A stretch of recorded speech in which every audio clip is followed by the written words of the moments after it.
পশু জবাইয়ের মাধ্যমে আল্লাহ সুবহানাহু ওয়া তাআলা বান্দার তাকওয়া পরীক্ষা করেন। পশু জবাইয়ের মাধ্যমে আল্লাহ সুবহানাহু ওয়া তাআলা বান্দার তাকওয়া পরীক্ষা করেন। তার মাঝে কি পরিমাণ তাকওয়া আছে পশু জবাইয়ের মাধ্যমে আল্লাহ সুবহানাহু ওয়া তাআলা পরীক্ষা করেন। এটা হচ্ছে প্রথম কথা।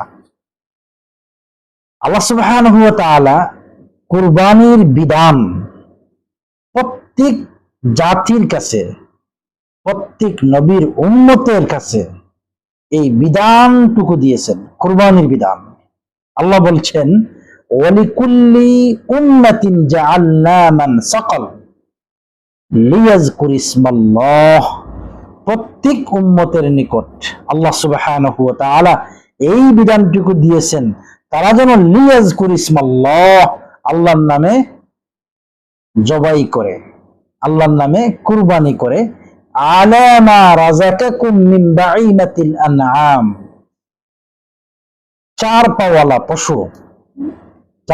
পশু আল্লাহ তাআলা নির্ধারিত করেছেন। 8 ধরনের পশু, 4 জাতে আল্লাহ তাআলা নির্ধারিত করেছেন। এই 4 জাতে 8 ধরনের পশু তারা যেন আল্লাহর নামে লিয়াযকুর ইসমাল্লাহ কুরবানি করে। কুরবানির বিধান আদম আলাইহিস সালাতু ওয়াস সালামের পুত্র কাবিল এবং হাবিল। ওয়াতলু আলাইহি নাবা ইবনাইনি আদম বিল হক। নবী, আপনি বলুন আদমের 2 পুত্রের কুরবানির কথা আপনার উম্মতের নিকট। আদমের পুত্ররা কুরবানি করছিল কাবিল এবং হাবিল।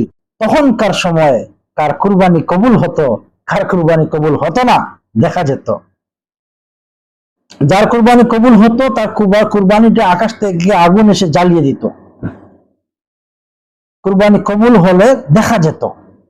বর্তমান সময়ে যদি আল্লাহ তাআলা এই বিধানটুকু দিতেন যে কুরবানি কারটা কবুল হচ্ছে, কারটা কবুল হচ্ছে না, যদি এই বিধানটা থাকতো তাহলে দেখতেন এই দুনিয়াতে কত মানুষ হয়েছে যারা কুরবানি করে মূলত মানুষ দেখানোর জন্য অহংকার করে, পাশের বাড়ির মানুষ কি কুরবানি দিচ্ছে আমি তার চেয়ে বড় দিচ্ছি, সে নিয়ে আসছে 1 লক্ষ টাকা দিয়ে, আমি নিয়ে আসছি 2 লক্ষ টাকা দিয়ে, সে একটা বকরি কুরবানি দিচ্ছে, আমি গরু কুরবানি দিতেছি, সে একটা গরু কুরবানি দিচ্ছে, আমি একটা উট কুরবানি দিচ্ছি, এইরকম অহংকার চলে আসছে। আল্লাহু আকবার। যদি ওই বিধানটা থাকতো কার কুরবানি কবুল হচ্ছে, কার কুরবানি কবুল হচ্ছে না, তাহলে দেখতেন এই পৃথিবীর কতজনের কুরবানি কবুল হচ্ছে, কতজনের হচ্ছে না। বিশেষ করে বাংলাদেশের। তো আল্লাহ সুবহানাহু ওয়া তাআলা কুরবানির মাধ্যমে তাকওয়া পরীক্ষা করেন।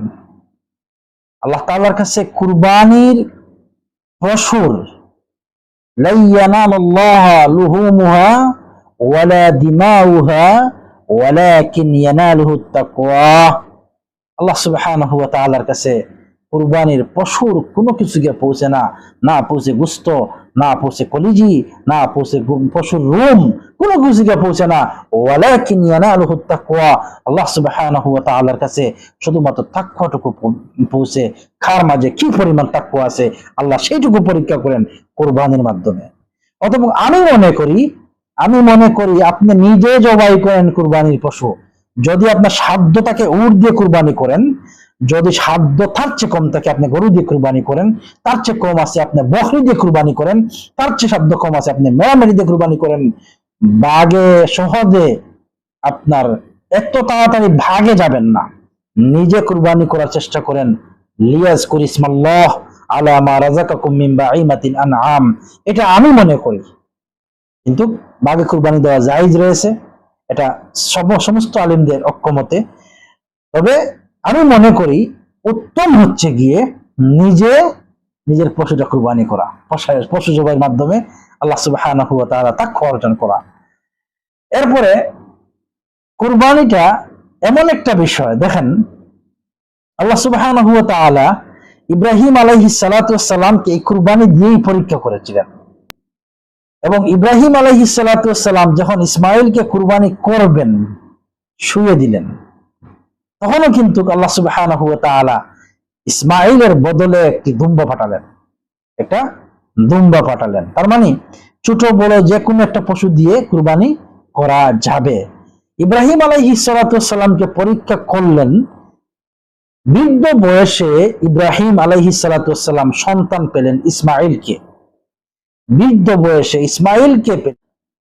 ইব্রাহিম আলাইহিস সালাতু ওয়াস সালাম আল্লাহর কাছে দোয়া করতে করতে রব্বি হাবলি মিনাস সালিহিন, রব্বি হাবলি মিনাস সালিহিন, হে আল্লাহ আমাকে একজন সালিহিন সন্তান দান করো। আল্লাহ সুবহানাহু ওয়া তাআলা একজন সালিহিন সন্তান দান করলেন।